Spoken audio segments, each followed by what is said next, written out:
নিখোঁজের এক মাস পর সামাজিক যোগাযোগ মাধ্যমে এমপি আনারুল আজিম আনারের হাত পা এবং মুখ বাঁধা অবস্থায় একটি ছবি ভাইরাল হয়েছে। বাংলাদেশের বিভিন্ন গণমাধ্যম সেই ছবির সূত্র ধরেই একেবারে খবর প্রকাশ করেছে এবং মুহূর্তের মধ্যে টক অব দ্য টাউন এবং একই সাথে শুরু করে টক অব দ্য কান্ট্রিতে পরিণত হয়েছে কিন্তু এমপি আনারুল আজিমের আনারের এই ছবি নিয়ে আলোচনা সমালোচনার ঝড় বইছে। মূলত এমপি আনারুল আজিম আনার গত এক মাস আগে অর্থাৎ এই 12 তারিখে গত মাসের 12 তারিখে কলকাতায় যান চিকিৎসার জন্য এবং এতক্ষণ সেই তার বন্ধু গোপালের বাড়িতে তিনি গিয়ে কিন্তু রেস্ট করছিলেন এবং পরের দিন 13 তারিখে তিনি কিন্তু নিখোঁজ হন।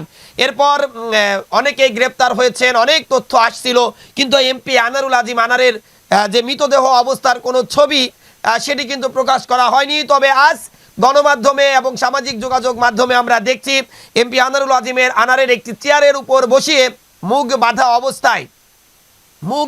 অবস্থায় এবং হাত পা বাঁধা অবস্থায় একটি ছবি এবং বিভিন্ন গণমাধ্যম এটি বলছে এমপি আনারুল আজিম আনারকে ওই বাসায় নেওয়ার পর চেতনানাশক দেওয়া হয় প্রথমে, তারপর বালিশ চাপা দিয়ে প্রাণনাশ করে এই ছবিটি এই শিমুল অর্থাৎ এই যে এমপি আনারুল আজিম আনারকে যিনি প্রাণনাশ করার প্রধান যে হোতা বা যিনি যার নেতৃত্বে এই প্রাণনাশটি করা হয় সেই শিমুল সেই ছবিটি যার নির্দেশে করেন সেই শাহিনের মোবাইলে কিন্তু পাঠিয়ে দেন।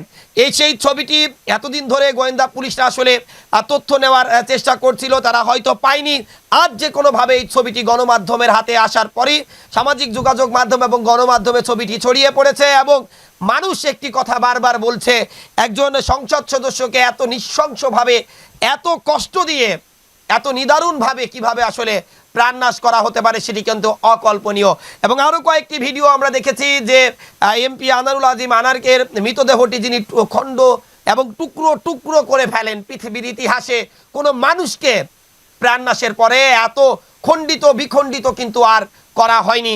সেই কসাই জিহাদ যিনি এই কাজটি করেছিলেন, একটি মানুষকে তিনি একেবারে মাংসের মতো কিমা করে ফেলেছিলেন, সেই কসাই জিহাদ কলকাতা পুলিশ এবং একই সাথে বাংলাদেশের যে ডিবি পুলিশ প্রধান হারুনের কাছে যে বক্তব্য দিচ্ছিলেন কলকাতার সেই সঞ্জীবা গার্ডেনের এমপি আনারুল আজিম আনারের প্রাণনাশ করা হয় যে বিল্ডিংয়ে বা যে রুমে, সেই রুমের একটি ভিডিও কিন্তু সামাজিক যোগাযোগ মাধ্যমে পোস্ট হয়েছেন। সব মিলে বলা যায় সারাদিন এমপি আনারুল আজিম আনারের প্রাণনাশকারীদের গ্রেপ্তারের দাবিতে যেমন কালীগঞ্জে বিক্ষোভ মিছিল হয়েছে, একই সাথে জেলা আওয়ামী লীগের সাধারণ সম্পাদক সাইদুল করিম মিন্টুকে 24 ঘন্টার মধ্যে নিঃশর্তে মুক্তির দাবিতে তার নেতাকর্মীরা বা তার সমর্থকরা ঝিনাইদহে মানববন্ধন এবং বিক্ষোভ মিছিল করেছে। সব মিলে বলা যায় ঝিনাইদহ জেলা আওয়ামী লীগের রাজনীতি এই মুহূর্তে টালমাটাল অবস্থা। কোন দিকে গড়াচ্ছেন, কি হচ্ছে এটি কিন্তু কিছুই বলা যাচ্ছে না।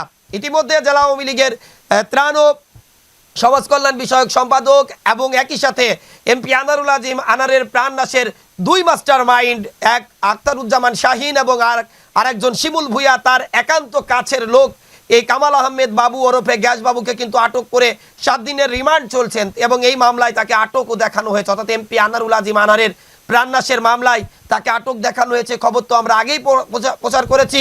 এরপর গতকাল বিকাল 4টায় ঢাকায় এক কেন্দ্রীয় নেতার বাসার সামনে থেকে ঝিনাইদহ জেলা আওয়ামী লীগের সাধারণ সম্পাদক এবং ঝিনাইদহ পৌরসভার সাবেক মেয়র সাইদুল করিম মিন্টুকে আটক করা হয়েছে। তবে এখন পর্যন্ত কিন্তু ডিবি পুলিশ এই সম্পর্কে কোনো তথ্য জানায়নি, অর্থাৎ তাকে এই মামলায় আটক দেখানো হবে কিনা বা গ্রেপ্তার করা হবে কিনা বা আদালতে তোলা হবে কিনা সেটি জানায়নি। আবার প্রায় 24 ঘন্টা পার হয়ে গেছে কিন্তু তাকে এখনও মুক্তিও দেওয়া হয়নি। আবার সামাজিক যোগাযোগ মাধ্যমে কিন্তু নানাবিধি এর পক্ষে বিপক্ষে কথা হচ্ছে, পোস্ট হচ্ছে। তবে সব মিলে বলা যায় যে এমপি আনারুল আজিম আনারের এই মুহূর্তে সর্বশেষ যে খবরটি সেটি কিন্তু যে ছবিটি প্রকাশ হয়েছে এই ছবি নিয়েই কিন্তু যত আলোচনা সমালোচনা চলছে। অর্থাৎ একজন সংসদ সদস্য তাকে যেভাবে হাত পা মুখ বেঁধে তাকে প্রাণনাশ করার পর ছবি তোলা হয়েছে এবং সেই ছবি তোলার সময় তার শরীরে কোনো পোশাক কিন্তু আমরা লক্ষ্য করছি না।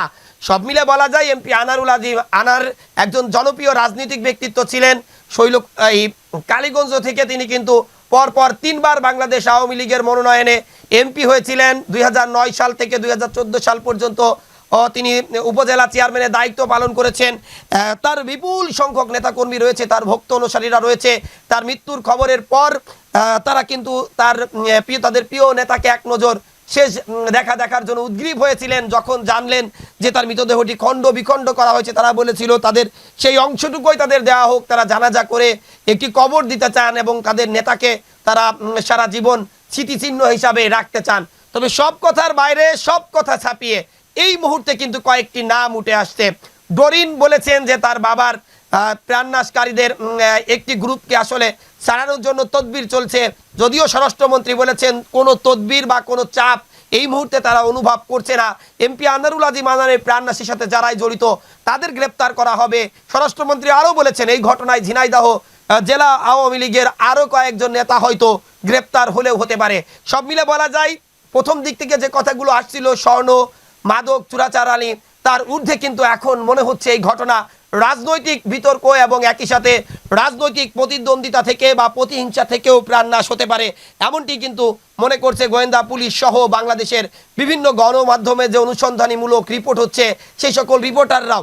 সব মিলে বলা যায় এরকম দিন যাতে আর ঝিনাইদহের প্রেক্ষাপটে আর কোনো দিন না আসে, শুধু ঝিনাইদহ কেন বাংলাদেশের ইতিহাসে এরকম ঘটনা না ঘটুক এটাই চাওয়া, এবং এই ঘটনায় যারা জড়িত তাদেরকে দৃষ্টান্তমূলক শাস্তির দাবি করেছেন কিন্তু ঝিনাইদহের সচেতন মহল।